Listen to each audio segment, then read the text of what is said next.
জীবন মানে যুদ্ধ, যেখানে পরাজয়ও শেখায় নতুন কৌশল। ভাঙা মন নিয়েও দাঁড়িয়ে থাকতে হয় শক্ত সৈনিকের মতো। স্বপ্ন ভাঙে, আশা থামে, তবু লড়াই চলতেই থাকে। পিছিয়ে গেলে সময় কাউকে আর সুযোগ দেয় না। নিজের ছায়ার সাথেও কখনো কখনো লড়তে হয়। অতীতে এসে বারবার বুক চেপে ধরে। প্রিয় মানুষ বদলে যায়, প্রতিশ্রুতি হারিয়ে যায়, তবু বাস্তবতা শেখায় কাউকে আঁকড়ে নয়, নিজেকেই বাঁচাতে হয়। চোখের পানি লুকিয়ে হাসতে হয় ভিড়ের সামনে। অভিযোগ নয়, নীরব সহ্য শক্তি হয়ে ওঠে শক্তি। এই যুদ্ধ নিষ্ঠুর, কিন্তু এ যুদ্ধই গড়ে তোলে মানুষকে। আর যে টিকে থাকে সেই সত্যিকারের বিজয়ী। আসসালামু আলাইকুম, আমন্ত্রণ করছি নতুন একটি ডেইলি লাইফস্টাইল ব্লগে। আমি Mehnaz, diary of desires channel থেকে। আশা রাখছি কাছে বা দূরে যেখান থেকে বসে আজ আমাকে দেখছেন সবাই খুব বেশি ভালো আছেন, আর আমিও ভালো আছি আলহামদুলিল্লাহ। প্রকৃতির মতো এই যে লেকের যে পানিটা দেখছেন শান্ত নীরব, আমিও ঠিক এরকমই আছি। গত কয়েকদিন আগে বাচ্চাদের হাফ ইয়ারলি পরীক্ষা শুরু হয়ে গেছে। তো এমন একটা সময় পরীক্ষাটা দিয়েছে, সকাল 8:30 থেকে 10:30, 2টা ঘন্টার পরীক্ষা। তো ওদেরকে দেখা যায় যে আমি যে দিয়ে বাসায় এসে কোনো কাজ করব সেটারও টাইম থাকে না, আর মানে যাওয়া আসায় টাইমটা চলে যাবে। তো কি করব, সেই কারণে চিন্তা করেছি যে 2টা ঘন্টা স্কুলে বসে থেকে বাচ্চাদেরকে একবারে বাসায় নিয়ে তারপরে আসব। আর গত 3-4 মাস তো হবেই এরকম। তো আমার হাজব্যান্ড বেশ ভালো সার্ভিস দিয়েছে, কিন্তু ও একটু অসুস্থ হয়ে পড়েছে। তো যার কারণে ভাবলাম যে ওকে কয়েকটা দিন রেস্ট দিই, আবারও আমি একটু এই ডিউটিটা শুরু করি। তারপর আবার যখন আমি নিজে বোর্ড হয়ে যাব বা নিজে একটু অস্বস্তি ফিল করব বা খারাপ লাগবে, ভালো লাগবে না, তখন আবারও হাজব্যান্ডকে বলবো যে সকালে দিয়ে যেতে, আমি হয়তো বা আনতে যাব। এভাবে করেই আসলে পালাবদলের রুটিনগুলো চালিয়ে নিব চিন্তা করছি। তো সেদিন এক ভাবির সাথে হঠাৎ করেই আসলে মানে বলাবলির মাধ্যমেই আমরা হাঁটতে চলে গিয়েছিলাম। ভাবিও হাঁটবে আর আমিও যেহেতু টাইমটা পাস করব, তো দুজনে একসাথেই হাঁটতে বের হয়েছিলাম। গিয়েছিলাম তো রবীন্দ্র সরোবরে। তো হাঁটাহাঁটি করে বেশ খানিকটা সময় এখন আমরা একটু বসছি, কারণ অতিরিক্ত গরম। রোদ নাই, কিন্তু ভ্যাপসা একটা গরম, বাতাস ছিল না। আমি বাসা থেকে নাস্তা করে গিয়েছিলাম, আর ভাবি ওখানে একটু সবজি আর পরোটা নিল। তো আমি একটা লাল চা নিয়েছি নিজের জন্য। এই তো নাস্তা করে নিলাম। এরপরে তো ছুটি হয়ে গেলে, পরীক্ষা শেষ হলে বাবুদেরকে নিয়ে বাসায় চলে এসেছি। আর আসার পরে যে কাজগুলো করছি সেটা হচ্ছে যে একটু সবজি কেটে নিব। একটা চিকেনের বুকের অংশ বের করে রেখেছি, সেটাও কেটে নিব। যারা ব্লগটা দেখা শুরু করেছেন, তো আপনাদের কাছে আজকের ব্লগের কোথাও কোনো অংশ ভালো লেগে গেলে প্লিজ একটা লাইক দিয়ে দিবেন। আপনাদের একটা লাইকই কিন্তু আমার এই ব্লগগুলিকে আরও অসংখ্য আপু আন্টিদের মাঝে পৌঁছে দিতে সাহায্য করবে।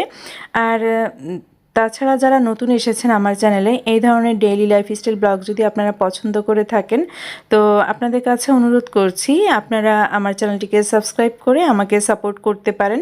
পাশে থাকা বেল আইকনের অল অপশনটা সিলেক্ট করে দিতে হবে। সাবস্ক্রিপশনের পরে নোটিফিকেশন আমার চ্যানেল থেকে আপডেট ব্লগগুলো পৌঁছে যাবে, আপনি আপনার সুবিধা মতো সময় সেগুলো দেখে নিতে পারবেন। তো এই তো আমি কিন্তু বরবটি সিমগুলোকে ধুয়ে সুন্দর করে একদম কুচি কুচি করে কেটে নিয়েছি, আর সেই সাথে কেটে নিলাম গাজর কুচিও। তো এখন হচ্ছে যে মাংসটা কেটে নিব। তবে আরও বেশ কিছুটা কাটা মাংস রয়েছে, চিন্তা করছি যে কিছুটা আমি ফ্রাইড রাইসে ব্যবহার করব, আর কিছুটা হচ্ছে যে কোনো একদিন বাচ্চাদেরকে পিৎজা বানিয়ে দিব। তো সেটা সম্ভব হলে আজই দিব, না হলে অন্য কোনো একটা দিন দিব। তো যাই হোক, পিৎজা রেসিপি আর আপনাদের সাথে শেয়ার করছি না, আজ শেয়ার করছি লেফট ওভার রাইস দিয়ে আমি হচ্ছে গিয়ে এই ফ্রাইড রাইসটা করে নিচ্ছি। আপনাদের সাথে শেয়ার করিনি যে আমি পোলাও রান্না করেছিলাম, কিন্তু গত ব্লগে মুখে একবার বলেছিলাম যে আমি কিন্তু লাস্ট দিন পোলাও রান্না করেছিলাম। তো সেই পোলাওর কিছুটা অংশ রয়ে গেছে, আর গরু মাংস খাওয়া তো শেষ হয়ে গেছে। তো গরু মাংস যেহেতু শেষ, আর পোলাওটা যেহেতু অনেকখানি ভাত বেঁচে গেছে, তাই চিন্তা করছি যে বাচ্চাদেরকে এভাবে একটু চিকেন দিয়ে, ওরা তো সবজি খেতেই চায় না, তো অল্প পরিমাণে সবজি দিয়ে একটু ফ্রাইড রাইস করে দিই, তাহলে দুইটা বাচ্চাই সুন্দর করে খেতে পারবে। এই তো সব কাটা বাছা হয়ে গেল, ধুয়ে নিলাম, আর এখন আমি কড়াইতে তেল দিয়ে দিচ্ছি।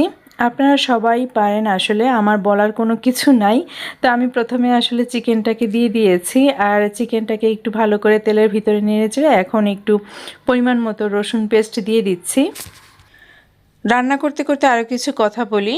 শুরুতে কিছু কথা বলেছিলাম, তো আমরা যখন যাদের সাথে চলাফেরা করি বা ওঠা বসা করি, তার ভেতরে আমাদের কিছু প্রিয় মানুষ হয়ে যায় যারা আমাদেরকে প্রতিশ্রুতি দেয় যে তারা আমাদের কঠিন সময় পাশে থাকবে। আসলে কি থাকে বলেন? থাকে না। যুদ্ধটা সবসময় কিন্তু নিজেকেই করতে হয়। এমনও অনেক সময় আসে যে নিজের ছায়ার সাথেও কিন্তু এই লড়াইটা লড়তে হয়। তো নিজের কঠিন বিপদে কিন্তু কেউ পাশে থাকে না, একমাত্র নিজেকেই কিন্তু দেখতে হয়। জীবন শেখায় নীরবে, আর বই শেখায় তো শব্দে। আর এই কঠিন সময় কিন্তু যারা পাশে থাকে তারাই কিন্তু জীবনের আশীর্বাদ। বিপদের সময় কিন্তু সবার প্রকৃত পরিচয়টা পাওয়া যায়, তাই না বলেন? তো আমার এতটুকু জীবনে যতটুকু বয়স হয়েছে, আমি আমার স্টুডেন্ট লাইফে, আমি আমার জব লাইফে, আমি আমার কনজুগাল লাইফে, আমার সাংসারিক জীবনে, আমার বন্ধুবান্ধব জীবনে আমি বিভিন্ন ধরনের অভিজ্ঞতা অর্জন করেছি। এক একটা সময় আমাকে এক একটা অভিজ্ঞতা আমাকে শিখিয়ে দিয়ে গেছে। পরাজয়ের কাছ থেকেও আমি অনেক কৌশল শিখেছি। আমি হেরে গিয়েছি, কিন্তু আমি নতুন কৌশল শিখে বাঁচতে শিখেছি। তো ওই যে ভাঙা মন নিয়েও যে দাঁড়িয়ে থাকতে হয় শক্ত সৈনিকের মতো, অনেক কিছু শিখিয়ে দিয়ে যায়। আমি হয়তোবা আমার মাঠে দাঁড়িয়ে আপনাদের সামনে কথা বলতে পারছি দেখে আপনারা শুনছেন, কিন্তু আপনারা যারা আমাকে দেখছেন, আপনি হয়তোবা আমার মতো বলতে পারছেন না, তাই আপনারটা কেউ শুনছে না। কিন্তু আপনার জীবনেও কিন্তু এরকম একটা, দুইটা বা তিনটা অনেক গল্প আছে যে জীবন মানেই যুদ্ধ। কখনো কখনো আপনাকে আপনার স্বামী সংসার নিয়ে কিভাবে টিকে থাকবেন সেটার যুদ্ধ করতে হচ্ছে। কখনো কখনো আপনাকে আপনার অন্যান্য আত্মীয়স্বজন যারা আছে তাদের মাঝে আপনাকে যুদ্ধ করে টিকে থাকতে হচ্ছে। প্রকৃত অর্থে হচ্ছে যে আমরা প্রতিটা সময় সবাই কিছু না কিছুর সাথে আমরা যুদ্ধ করে বেঁচে আছি। আসলে এতগুলো কথার অর্থ হচ্ছে যে অনেক সময় অনেক ঘটনা ঘটে যায়, কেউ আমাদেরকে প্রতিশ্রুতি দেয়, কিন্তু আসলে শেষ পর্যন্ত যে প্রতিশ্রুতি দেয় সেও আসলে পাশে থাকে না। আমি অনেককেই দেখেছি। আর যারা থাকে না তাদের ডাবল ফেসটাও কিন্তু খুব দ্রুত তারা দেখিয়ে দেয়। যে মানুষটা এক মুখেই বলে যে আর যাই কিছু হোক আমি তোমার সাথেই আছি, সেই মানুষটাই এখন আমাকে দেখে মুখটা ফিরিয়ে নেয়। যে মানুষটা বলেছিল যে মৃত্যুর পরেও আমরা এইখানে দুইটা আত্মা এক জায়গায় থাকবো, সেই মানুষটাও হঠাৎ করে সে মেসেজটা দেখা বন্ধ করে দেয়। যে মানুষটা বলেছিল যে তুমি অনেক ভালো, সেই মানুষটাও কিন্তু আর আমার মেসেজের রিপ্লাই দেয় না। তো এরকমই প্রত্যেকটা ঘটনা যখন আমাকে অনেক বেশি আঘাত করছিল, অনেক বেশি কষ্ট দিচ্ছিল, আমি নিজেকে আরও বেশি শক্ত করে তুলেছি। এখন আমাকে ভাঙা অতটা সহজ নয়। আমি তো নিজের পথ নিজেই তৈরি করে নিয়েছি, একা চলতে শিখে গেছি। একা চলার ভিতরে যে কতটা আনন্দ সেটা আমি বুঝে গেছি। একা থাকাই কিন্তু শক্তি। আমি আমার অন্য একটা ব্লগেও বলেছি যে আলহামদুলিল্লাহ আমি এখন অনেক ভালো আছি। একা থাকতে তো সেই ভালোবাসে যে মুখোশ পরে থাকতে ঘৃণা করে। আমি ডাবল ফেসের লোক পছন্দ করি না, যে মুখে এক কথা বলবে অন্তরে একটা থাকবে আর কাজে দেখাবে একটা। তো তাদের থেকে আমি 10 হাত দূরে থাকি। আর যেহেতু আমার সাথে কারোর মেশে না, তাই নিজের মতো করেই নিজের পৃথিবীটাকে গড়ে তুলি। তো যাই হোক, আমি কিন্তু লেফট ওভার রাইস দিয়ে আমার বাচ্চাদের জন্য ফ্রাইড রাইস করে দিয়েছি। দুইটা বাচ্চাই অনেক মজা করে খেয়েছিল, পাশাপাশি আমিও কিন্তু খেয়েছিলাম। তো দুপুরবেলা ফ্রাইড রাইস করার পরে কিন্তু আমি অনেকটা সময় বাচ্চাদেরকে নিয়ে একটু শুয়েছিলাম, যেহেতু সকালবেলা একটু হাঁটাহাঁটি করেছি আর একটু শরীরটাও খুব খারাপ লাগছিল।